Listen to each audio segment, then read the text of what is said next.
At 5, the chair of the Newton School Committee says he wants to see all Newton teachers actually vote on the latest contract offer.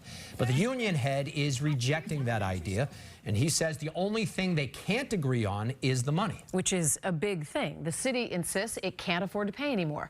This strike, by the numbers, started 14 days ago. Schools have been closed for 10 days, and the union's fines are quickly approaching $600,000. WBZ's Kristina Rex is live in Newton. And Kristina, the head of the school committee is visibly frustrated.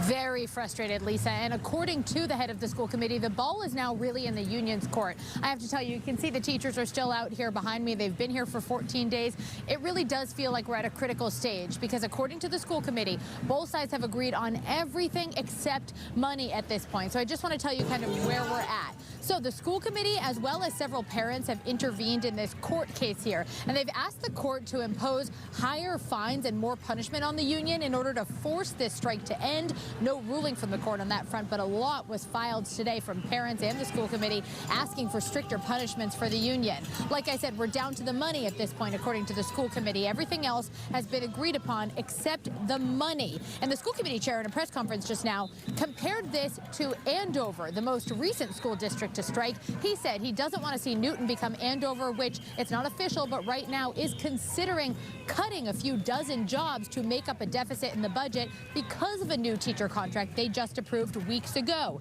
He said Newton will not become Andover. He claims Newton has reached the maximum budget with this offer. Here's more of what he and the mayor had to say. For the sake of all 12,000 students of the Newton Public Schools, enough is enough. The union wants more money into the school system, even if it means laying off police officers or firefighters or librarians, DPW workers or Parks, Rec, and Culture. Their priority is solely on their members. And because the union bargaining team is still inside the building behind me, we haven't gotten to hear from the president of the union just yet. But what the school committee chair said is that they presented this offer. They said this is truly the best we can do. He said you should take this to your members for a vote. And he claims on the spot the union president said, no, I won't do that. So now the ball's in the union's court. Now, the school committee did give me this packet of paperwork. It shows that their separations in these two proposals are really about a couple dollars an hour or a couple $1,000s in annual salary, so getting much closer than they were last week. I just spoke to someone from the union with their reaction to this proposal. They can't come up with a couple $1,000, and we have to swallow yet another compromise. That's what you're telling me, that they can't come up with it? Because that's how I'm reading this. That the city of Newton, one of the wealthiest cities in the state of Massachusetts, is saying that they cannot afford a couple $1,000.